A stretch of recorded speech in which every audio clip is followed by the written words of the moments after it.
Hey yo, Fatboy's Crypto here, and in today's video, what I will be talking about is a project on the Solana blockchain called Solcraft, which is an up-and-coming game on this blockchain, which also involves NFT staking, where you can actually earn passive income.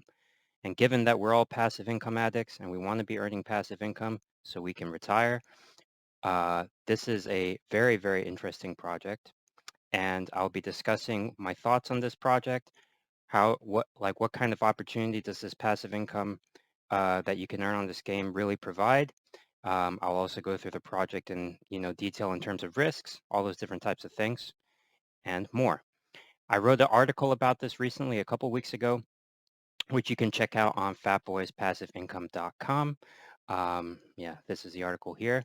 Please check out the website if you have a couple of minutes. I also write articles pretty regularly about anything to do with passive income using blockchain technology. So how to earn it, how to maximize gains for your passive income with blockchain technology. It's really amazing what you can do with it these days.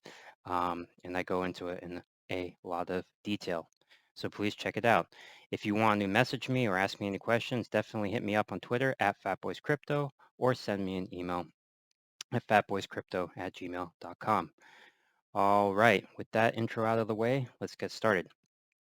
So personally, for me at least, the moment that I heard about all the possibilities of Web3 gaming, I was really, really bullish on the idea of Web3 gaming and blockchain gaming and all these types of things.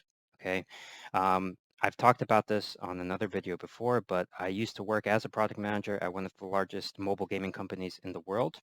And so when I actually heard about the concept of Web3 gaming, like way back in the day, like 2018, and I was reading a bunch of different white papers and looking into a bunch of different projects. And, two things really just came up to me straight away. The first one was that, blockchain technology can really solve a ton of issues faced by gamers and game developers, um, especially around, in-game economies.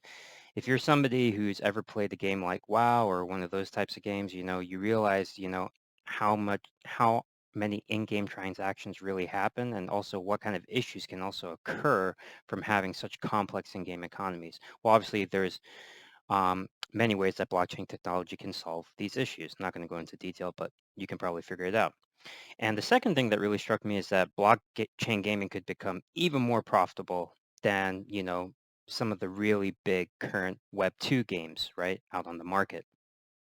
But, I think anybody who got into Web 3 gaming as early as I did at like 2018 or even earlier, I think the one thing that really struck us straight away, most likely, at least struck me, was that, I was really disappointed in what was initially coming out from all these different projects. The products or these alpha versions that people were releasing or these projects were releasing, they just looked like shit, okay, more than anything. The games that were being released felt like cheap knockoff mobile phone games. I mean, the graphics were just terrible. Gameplay was really bad. I mean, if you go into this actual article I wrote, I mean, one of the most popular kind of metaverse gaming style projects is obviously Decentraland, and just never been impressed with this project. I know it's got a lot of hype and they're doing a lot of good things, but I'm just like, man, this looks like that other game, Real Life or whatever it's called. Um, just really not great. I was just not impressed with what I saw. This is just one of many examples, right? One of many, many examples. So, um, at the time in 2018, it was really clear that the Web3 gaming industry was still way too early in its infancy, and there was a lack of talent in the space and all these different things. It was just clear that, although I think it was a very interesting opportunity to potentially invest in, it wasn't really the time right at that particular time. Okay. Also, it's very clear that a lot of those projects at the time were just looking to make short-term games. Who knows, bunch of rug pulls, whatever, blah, blah, blah, right? But recently, what's really, really exciting to see if you're bullish on the Web3 gaming space is that, like, this is all really starting to change. The games that were once really, really primitive have actually built decent ecosystems. Uh, yeah, like Axie Infinity is a great example, of course, even though I still think it's not that great of a game, but, they're really building out the ecosystem. And it's also really clear that game developers and designer talent is moving into the space at a rapid rate. And a lot of these larger gaming studios and content companies are becoming actually fully invested in the Web3 gaming industry, right? Um, if you really want to hear a lot more about this, I highly suggest you check out this podcast by the Bankless guys. But this one was a really, really interesting one. This will give you a really good entry into the whole crypto gaming space. Really interesting to hear the guy they interviewed, this guy called Wyatt, who's now the CEO of Polygon Studios. And he was just, he used to be the former head of gaming at YouTube. So it's really interesting to hear his thoughts on the space, right? And on top of all of this, like with all this talent coming into the space, there's also new layer one blockchains, right, that have infiltrated the space that can actually handle the required transaction volumes at a quick enough speed to have a blockchain game with decent user experience, right, like Solana or whatever, right, Avalanche and all their subnets, whatever it may be. And when you have these layer one blockchains that can actually, you know, um, process transactions at a really, really quick speed, uh, it's going to lead to some killer games, I think, being produced when you also have all this talent coming into the space, right? And then you can have these games with complex economies and everything. It's really, really, really exciting. Okay, so as I was starting to do some more research back into gaming or blockchain gaming rather, one project that really caught my eye was Solcraft, which is an action real-time strategy game, right? And the reason that it caught my eye, and I'll show you guys, I won't play the video, but you guys can check it out. I'll leave a link in the description, but the gameplay looks fucking awesome, man. And this was the first game that I've really seen, built on Solana, like I said, so the transactions are going to be quick if you need to make any blockchain-based transactions while you're playing the game. But man, the gameplay looks really, really awesome. The design looks really great. It doesn't look nearly as old in terms of graphics and everything. Just looks really, really killer. And as I was exploring this opportunity more, I realized that you could actually already buy NFTs, which are, going to be part of the Solcraft game. They're dwarfs, right? They're dwarfs. You could already buy them and in fact stake them as I was researching the project, stake them for earning passive income. So let's get into that passive income opportunity here and exactly what uh, it's all about, right? So as I was saying, you can actually still buy these Solcraft dwarf miners at around 2 Solana. If we look at Magic Eden right now, the floor is around two. It's been like this for a while. Right now, I just have one dwarf, I believe, but I'm looking at getting a second one. But yeah, I mean, this floor has been holding really, really well. It's dropped a bit to 1.5 or so forth, but everything looks pretty good as of now. So the price is really stabilized.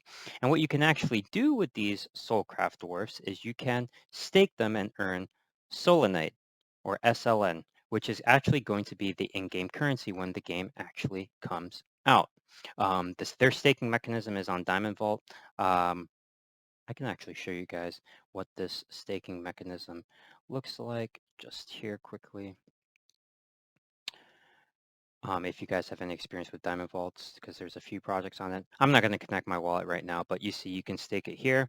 And right now, out of 2,000 dwarfs, 1,844 are staked, which is really, really bullish to see, obviously, right? So people believe in the project. Yeah. So it sounds great, right? It sounds like this is a perfect passive income opportunity. You can earn this in-game token, and this game token could really take off, right? At the moment, the price is relatively, um, the price is one Solanite for one Solanite, right? So it's not actually out on the open market.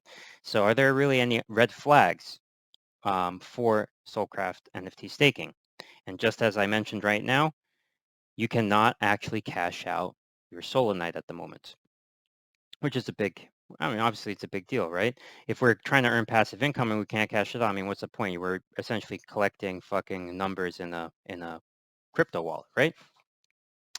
Um, Thankfully, the team is very active and responsive to questions. And when I asked them about this, they quickly responded. I'll actually show you their tweet, which I screenshot in the article. They mentioned very specifically, and it's also mentioned in their roadmap, that they're planning to actually do their IDO in early May. So Solanite right now is currently pre-seed, right? You cannot cash it out. You can only accumulate it. So that is something to definitely consider. So while this isn't necessarily a red flag in terms of Solcraft being a rug or anything, and I really don't think this project's a rug based on how communicative they are, the the releases that they've done in terms of the game itself. It's definitely a red flag for passive income earners like us who are putting our money at work, right? I mean, the point is we want to get money back, right? We want to be making profits. So in reality, Solanite at the moment, like let's cut the bullshit, right? It's a high risk token with no actual current utility at the moment. That can't be cashed out, right? So it's probably too much risk to take on if we're really looking at this from a passive income standpoint. So if you really want to be looking into this as a passive income opportunity, I would say that you'd also need to be somewhat interested in also investing in a really potential high risk yet high reward gaming opportunity on the Solana blockchain, right? That could take off. If you're as bullish as I am on the Web3 gaming space, then this could be an interesting opportunity for you while also potentially getting into a really good passive income opportunity once the IDO comes out and the game takes off, right? So quickly to go into some other things, like if you are going to be interested in this from a passive income and just speculative gaming investment, what are some other potential red flags on Soulcraft at the moment?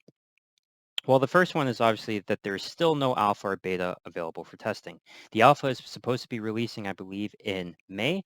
But yeah, you're basically investing into this blindly based on, the gameplay images that you see here, talking to the team, and all those different types of things. So at the moment, we can only purely speculate on the potential quality of the game, right? Um, that's it. We can't actually test the game for itself. And, if we're real true gamers, you could argue that that's probably not a very smart idea. But I don't know. I'm just aping in, frankly speaking, just off what I've seen from the clips and from discussing with the team. It just sounds like a good opportunity for me personally. But we have to acknowledge this risk. The second red flag is the lack of documentation. And when I wrote this article initially, so I was going through here, I was highlighting how, I thought that their weak documentation was definitely a flaw, but as of yesterday, and this really shows you that the Soulcraft team is really working, they did release a much more comprehensive white paper that they said that they're going to plan on building and writing out over the coming weeks. I haven't actually read this yet, so I can't comment too much, but this is already really, really positive to see. You can tell that this team is really focusing on building out a killer product and also really thinking about the ecosystem and how they're planning to roll everything out, not launching the IDO straight away to, cash out. So that's really, really positive to see. And I'll put this link to the actual current white paper in the description. This was definitely follow them on Discord because this was released out on their Discord a few days ago. Right. The third thing that is a potential red flag in my eyes based on the research I have done is that I just question how focused each team member or each Soulcraft team member really is on this project. When you go through their website, um, you know, and you start going through their team and researching who these people really are, you can tell that this is obviously not the main project that these guys are probably focusing on based on their LinkedIn's and all those different types of things. And that's obviously a concern because coming from the gaming space, I know that to launch a successful game, you need to be 100% in or nothing because it's just so much work. There's so many different things that goes into it, the development, project management, the marketing, the strategy, all those different types of things, right? Obviously building out the economy. So if the team's not 100% focused, that's definitely going to be a red flag.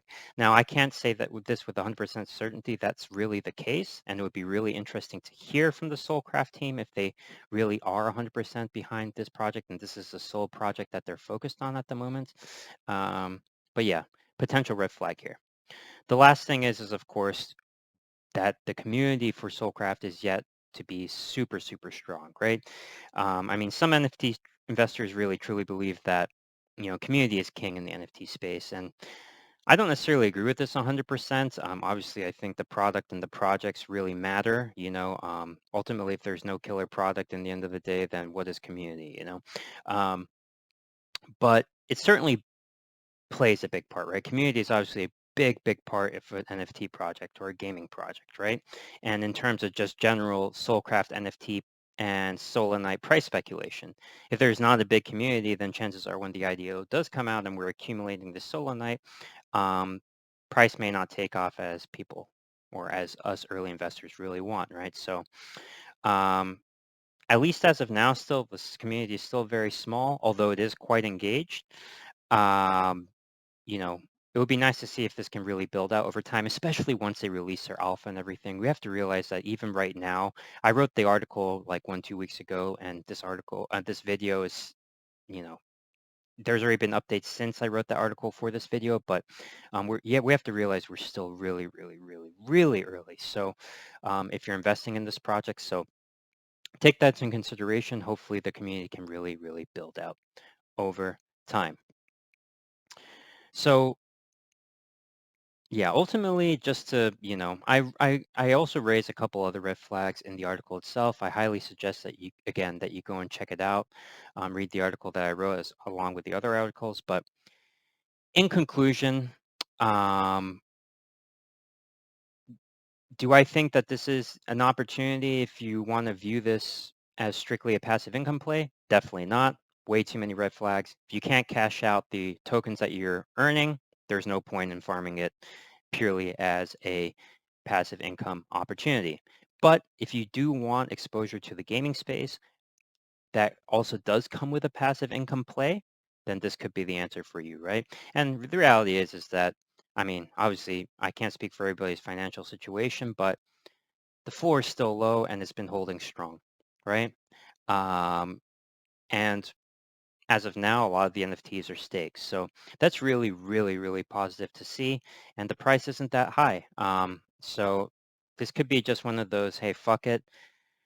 Gamble 1 or 2 Solana and let's see where this goes. That's how I'm kind of interpreting it. And I'm just farming some Solanite right now. I'm actually looking, like I said, to get one more dwarf and take it from there. Um, that's what I would say the opportunity presents right now. So let me know, guys, in the comments if you choose to invest in Solcraft. I'm definitely interested to hear. Let me know if you like the content of this video. Definitely consider giving it a thumbs up and subscribing to my content and checking out my website, fatboyspassiveincome.com. Follow me on Twitter at fatboyscrypto, and I'll see you guys in the next video. Fatboys Crypto out. Take care.